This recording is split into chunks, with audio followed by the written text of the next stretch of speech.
Fuchs kenőanyagok. Mozgásban tartjuk az életed. Vidd a kocsit a Craftba, mondd be a Bolla 2025 kuponkódot, és kedvezményes díjért adják el az autót.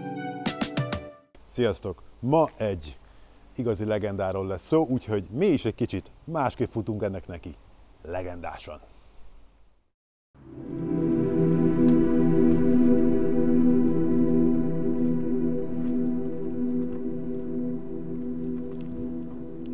Az autószeretetem az korábban megvolt, mint hogy döntést tudtam volna hozni bármilyen fajta érdeklődéssel.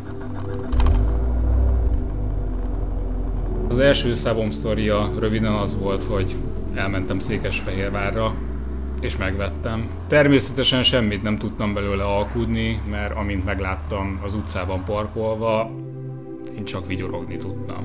Valószínűleg azért ragadott meg ennyire, mert úgy szokatlan, hogy mégis barátságos, tehát valahogy van benne valami szelídség. Én mai napig így érzek ezekkel az autókkal kapcsolatban, ez indított el azon az úton, hogy szereljek autókat. Emiatt az autó miatt ismertem meg azóta nagyon jó barátommá vált autószerelő mesteremet. Én azt gondolom, hogy abszolút pályára állított ez az élmény.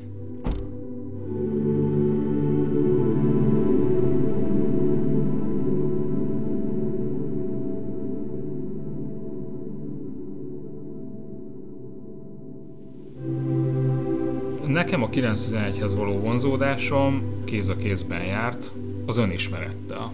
Engem az egyszerűség és az egyszerűséggel együtt járó kifinomultság vagy szofisztikáltság érdekel sokkal inkább.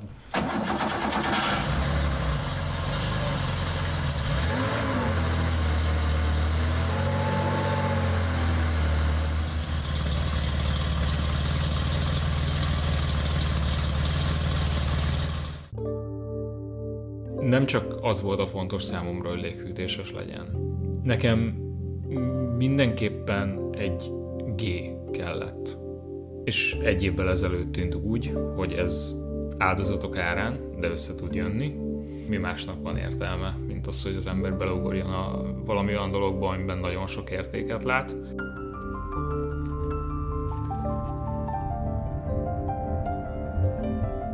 Brüsszel mellett találtam egyet.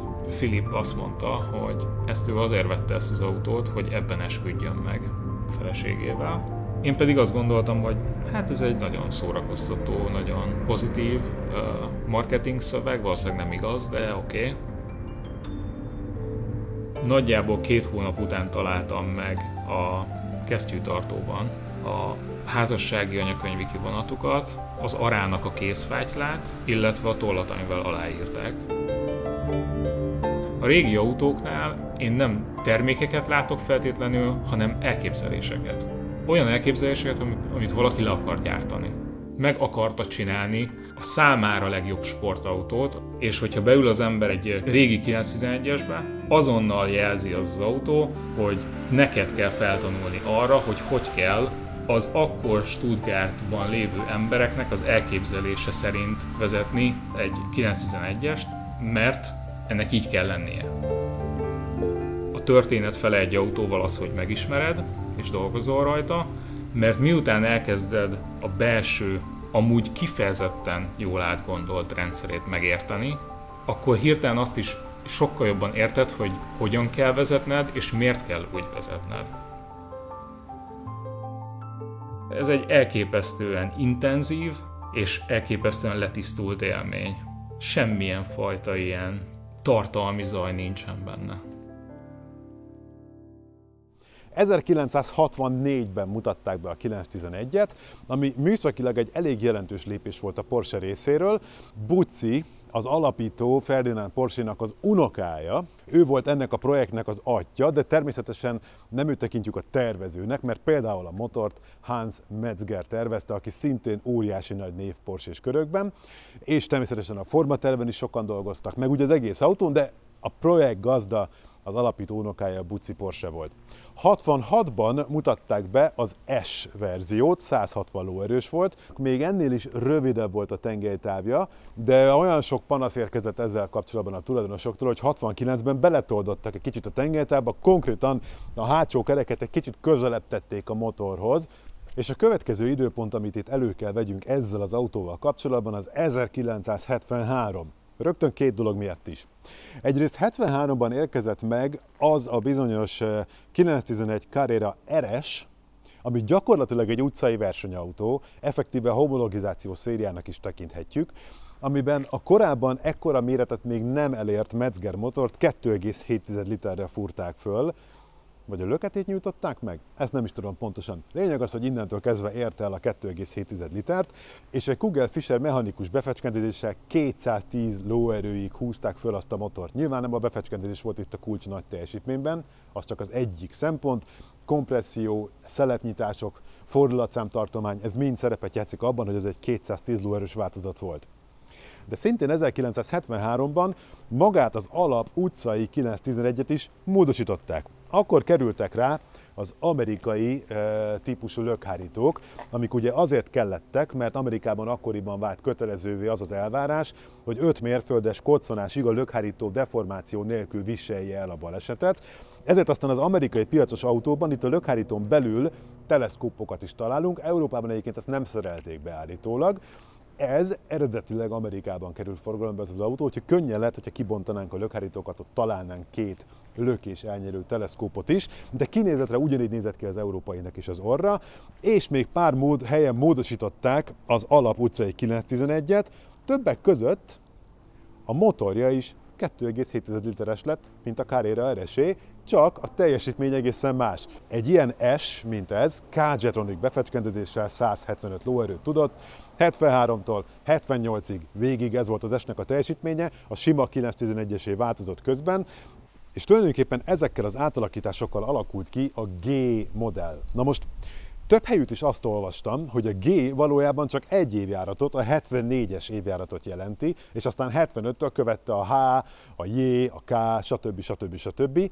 Ezzel szemben a Porsche-s slang, hogy úgy mondjam, tulajdonképpen 73-tól gyakran egészen 88-ig vagy 9-ig, amikor a 964-es bemutatták, az egész Miskolciát G modellnek hívja.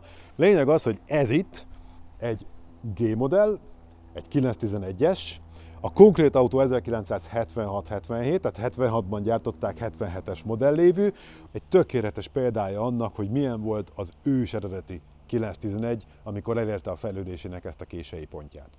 Nem tudom, föl vagyok-e lélekben erre készülve, de hát valakinek ezt is meg kell csinálnia.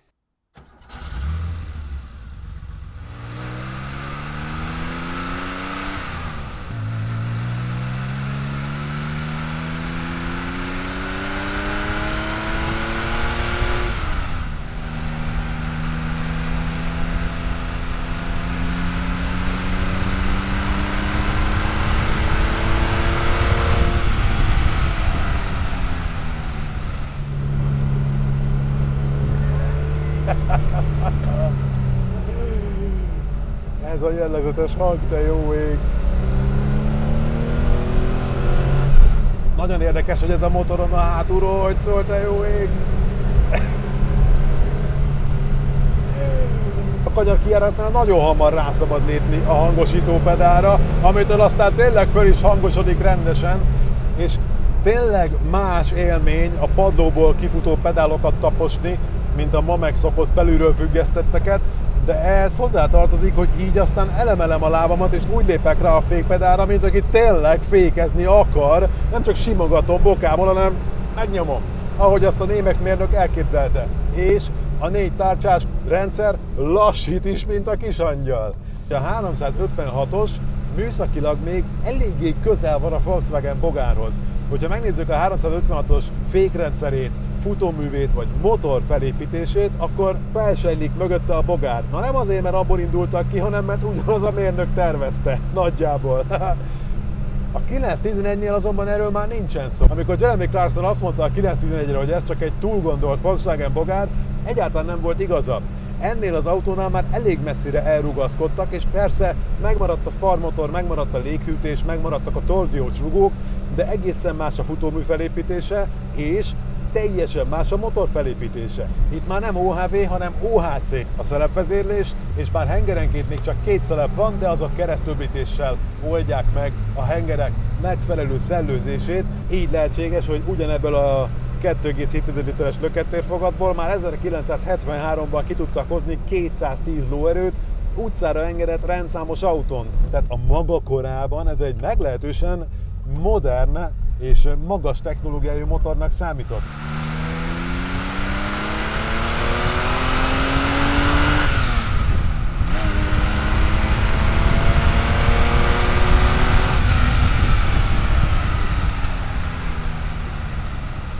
Ez egy 2,7 literes magnézium blokk, azaz ez még visszanyúlik Metzger eredeti elképzeléséhez arról, hogy milyen az ideális 911-es blokkja.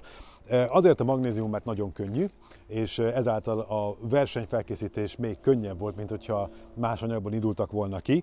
Igen ám, de ebben a méretben már a magnézium hőtágulása miatt nem tudták igazán jól megoldani azt, hogy tökéletesen szigeteljen, tehát mindig csöpög belőle egy kicsit az olaj. Ezt egyébként érezni is a szagán az autónak, amikor már bemelegszik. Ezért aztán már 75-ben megérkeztek az alumínium blokkos 911 motorok, ami ugyanez a dizájn, csak másik anyagból egy kicsit másképp épül föl. Ez K-jetronikos, ugye ott van a befecskendezőnek az agya. A K-jetronik egy folyamatos, egy állandó nyomású befecskendezés, tehát itt állandó nyomás van ezekben a vezetékekben, ami a 6 darab hengerhez futnak. Ugye ezek a gyönyörű fényvezetékek, ezt nemrég cserélte ki Tamás a kocsin, és ez biztosítja, hogy mindig elegendő benzin álljon rendelkezésre.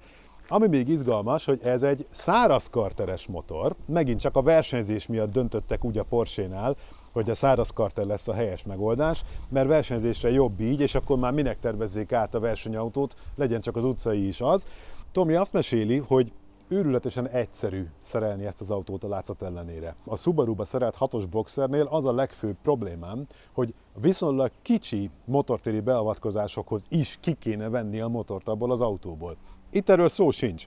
Elég a fűtés szellőzést leszerelni, meg pár fedelet eltávolítani, és már a szelephézag állítás is megoldható itt bent a motortérben. Úgyhogy elég okosan van ez megtervezve. Az architektúrája, a felépítése egy ilyen korai 911-esnek, mai szemmel nézve, döbbenetesen egyszerű. Például mindegyik keréknél csupán egy lengőkar van. A hátsó tengelyen haránt lengőkar van, egy hosszú lengőkar indul a váltó közeléből, és van egy lap itt ezen az oldalon, tehát 2 ponton van felfüggesztve, hogy haránt lengőkaroknál kell, és ez a lap, ezt nem fogjátok ti látni, de én azért a magam kedvéért mutatom, ott fut be a lap a karosszériába, és az csatlakozik a keresztben elhelyezett torziós rugóhoz. Bizony ez még nem csavarrugós, ez még torziós. Elől szintén egy lengőkar van kerekenként, tulajdonképpen egy háromszög lengőkar tartja mindegyik csonkálványt. Ez a háromszög lengőkar is torziós rugós, de nem úgy, hogy a végéből fut ki a karosszéria egyik pontjára, mondjuk ide a vezető alá, hanem ilyen cső a lengőkar kialakítása, és belül fut a torziós rugó, egészen elképesztően kompakt és érdekes megoldása annak, hogy legyen független mind a 4 keréknek a rugózása és csillapítása, és mégis kicsi, egyszerű és kompakt legyen a felépítése. Mind a 4 keréknél tárcsaféket látunk egyébként, illetve természetesen ezen az autón Fuchs könnyűfém kerekeket, ahogy az egy ilyen autón dukál, és Dunlop gumik vannak rajta, ami nekem azért kedves, mert az ehhez egyébként méretben és súlyban meglepően közel álló MR2-esemen szintén Dunlop gumik voltak, és én imádtam, hogy azok mennyire jók egy ilyen könnyű és kicsi és sportos autón. Amit még itt a műszaki résznél érdemes elmesélni, hogy bár a magassága a viszonylag tetemes, ahhoz képest, hogy mennyire sportos autó, és ez elrejti, hogy valójában ez a korai keskeny kasznis 911 egy nagyon pici gép.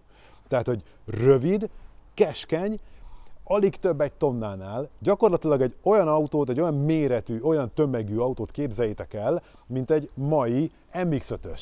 Picikék, könnyűek, egyszerűek és manuálisak.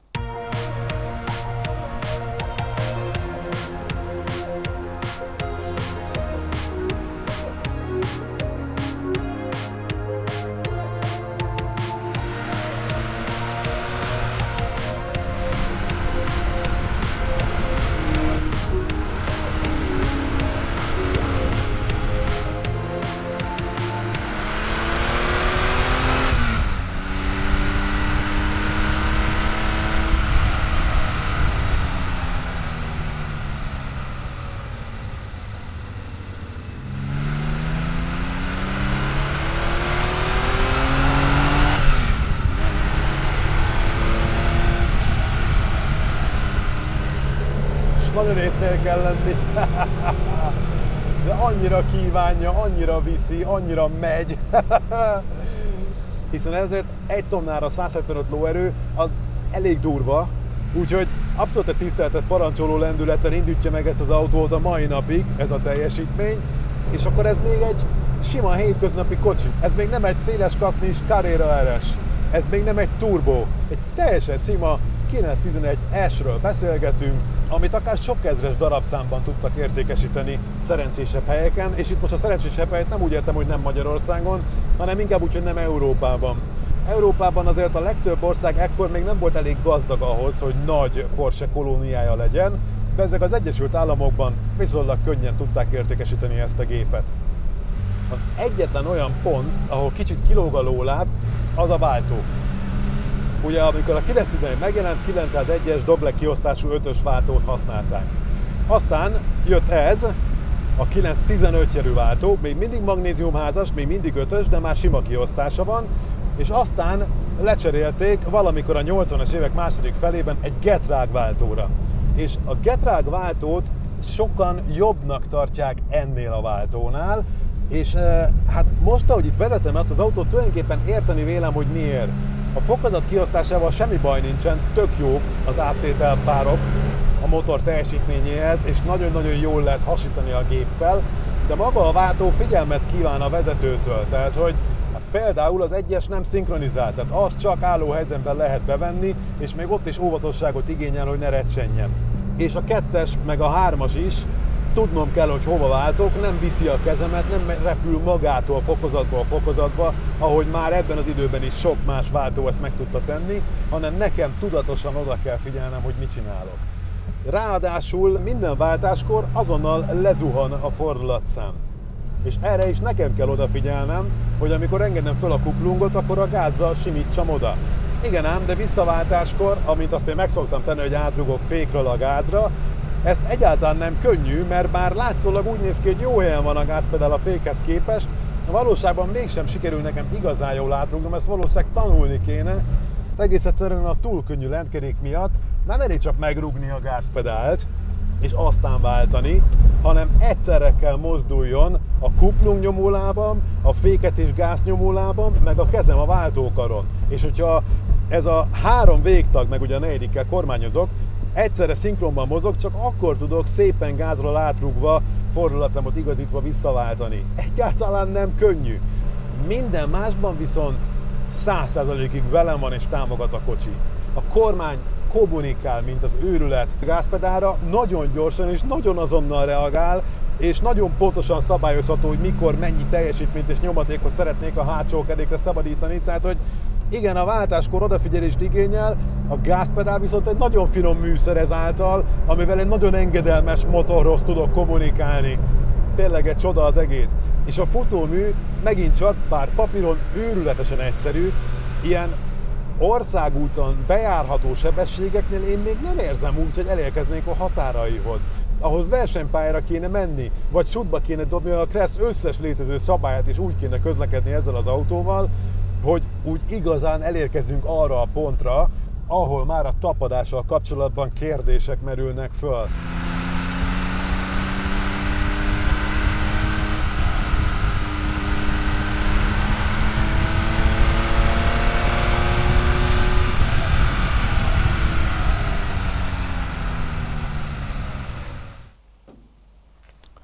A katalógus szerint 200 literes a rakodótér itt elől. Nyilván ez szemre is látszik, hogy nem olyan rettenetesen nagy, de mivel ugye 2+2 üléses a 911 kialakítása, ezért az egyébként ledönthető hátsó ülés támlákra is lehet táskákat tenni, úgyhogy 2 személy akár egészen sok cuccot is bele tud zsúfolni egy ilyen autóba. Itt a szőnyeg alatt van a pótkerék, amit felszerelés előtt fel is kell fújni, tehát ez egy ilyen nagyon szükségpótkerék tulajdonképpen, oda van írva, hogy spare, úgyhogy ez valószínűleg még az eredeti, gondolom nem volt rá szükség. Az elmúlt, úristen, 76-os ez az autó, tehát az elmúlt majdnem 50 év alatt nem volt még szükség erre a pótkerékre, és ott mögötte van a benzintank, ami egyébként 80 literes. Egy ennyire pici és filigrán kocsiban 80 liter benzin, szerintem beleszól még akár a súlyelosztásba is, amikor tele van tankolva.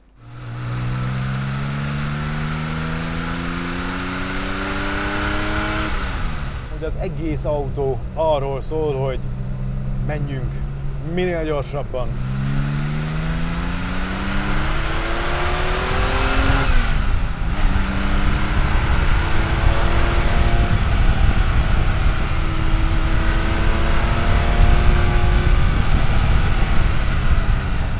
Mert ezt úgy építették, hogy könnyű legyen versenyautóvá alakítani, és ennek az a következmény, hogy itt kint az országúton veszed gyors.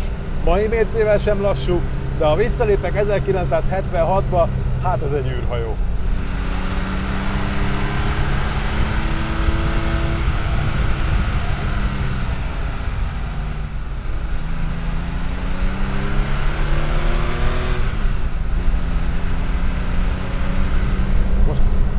Elnyújtott kanyarban követtem el azt az ősbűnt, hogy váltottam, és meg sem moccant. Nem megyek elég gyorsan ahhoz, hogy a 911-esnek a rossz híre lecsapjon rám. Nem megyek elég gyorsan ahhoz, hogy az autó megcsóválja a fejét és a kezemre üssön. Ezzel a tempóban még, amivel én itt közlekedem, még azt mondja, hogy jó van, csináljad, nem lesz semmi gond, segítek. Ez valami egészen elképesztő. Jó, ebben benne van a modern gumitechnika is, de nem Michelin Cup 2-k vannak ezen az autón, csak egy teljesen egyszerű utcai, még hogyha sportos hangulatú gumi. És már ezzel is szinte vakmerőségre sarkal. Eddig sem volt kérdés, hogyha lesz lehetőségem, akkor lesz 911-em. Ez egy zseniális autó. És nem ahhoz képest zseniális, hanem általános értelemben. Ezt fotókról, meg autós találkozókról bizonyára mindannyiótoknak tökéletesen ismerős, tehát nem kell nagyon elmagyaráznom, hogy mi vár itt, hogy középen van egy hatalmas és jól leolvasható fordulatszámmérő, hogy van egy sebességmérő, és egy olajhőmérő és olajnyomásmérő van mellette, ezt a három műszert látom is a kormánytól. Ezen kívül van még egy időóra, és ezen az oldalon van a benzintank és az olaj mennyiséget kijelző mutató. Ezek kevésbé vannak a szemem előtt, de nyilván ez nem véletlen, ezeket nem kell folyamatosan nézni. De ami nem látszik a fotókon, hanem csak így beleülve élem meg, hogy valójában mennyire pici ez az egész. Tehát így beülve érzem azt, hogy mennyire keskeny és mennyire vezetőre szabott, és hogy például a pedálok nem előttem vannak, hanem egy picit eltolva, tehát egy kicsit jobbra kell kanyarítanom a lábamat, mert annyira közel van az első kerék a vezetőhöz, hogy a kerékjárat már betüremkedik ide a lábamhoz, és már nem férnek el mellette a pedálok, hogy a váltókar is egyébként itt szépen viszonylag közel van a kormányhoz, de azért úgy lenn van a földön, és úgy szépen el van helyezve. Ebben a korban a német mérnökök még nem foglalkoztak azzal, hogy mit gondolnak a vásárlók arról, hogy mi a helyes, hanem úgy helyezték el a kapcsolókat, úgy alakították ki a kocsinak a vezérlő funkcióit, ahogy azt ők jónak látták. Ami igazán beteg, mert erre egész egyszerűen nincsen jobb szó, az a fűtés megoldása. Alapvetően a meleget hátul a motorról veszi a rendszer, léghűtéses autó, tehát nincs vízkör, hogy egy vízhűtőből vegyünk meleget, hanem itt bizony a kipufogónál van egy hőcserélő kialakítva mind a két oldalon, mind a két hengersornál, és onnan lehet előre hívni a meleget. Itt az ülések között van két kar, és ezekkel lehet kinyitni csappantyúkat itt az alulfutó meleg csatornában. Hogyha ezeket kinyitom, akkor feljön a meleg idáig az airboxig. És aztán itt az alsó karral tudom szabályozni, hogy ez a meleg hová menjen, alulra vagy fölülre. A középső karral tudom szabályozni, hogy hová menjen a hideg levegő, és a legfelső karral pedig a ventilátort szabályozom. Tehát magyarán az a logikája a fűtésszellőzésnek, hogyha csak úgy simán bekapcsolom a ventilátort és felnyomom a kart, akkor csak hideg levegő fog jönni. Ahhoz, hogy ez langyos, hogy meleg legyen télen, amikor mondjuk párátlanítani akarok, vagy szeretném, hogyha a lábam nem fázna, ahhoz ki kell nyitnom a meleg csapot, hogy előreengedje a meleg levegőt, vagy nekem kell itt manuálisan két karral keverni a hideg és meleg levegőket ahhoz, hogy megfelelő, számomra komfortos hőmérséklet alakuljon ki. Magyarán itt egy nagyon-nagyon összetett és bonyolult és gondolkodást igénylő rendszer találtak ki. Természetesen ez részletesen le van írva a Betriebsanleitungban, tehát hogyha valaki veszi a fáradtságot és végigolvassa, ahogy azt a Porsche mérnökök előírták, a használati útmutatót, akkor talán boldogul majd ezzel, de kiválóan illusztrálja ez a rendszer, hogy a mérnököket nem igazán érdekelte az, hogy ez felhasználóbarát legyen. Ők arra akartak odafigyelni, hogy jól működhető legyen a kocsi, de azért ehhez neked, felhasználónak, vezetőnek még van dolgod. És azt hiszem, ez tökéletesen leképezi az ősi 911 mögött álló filozófiát.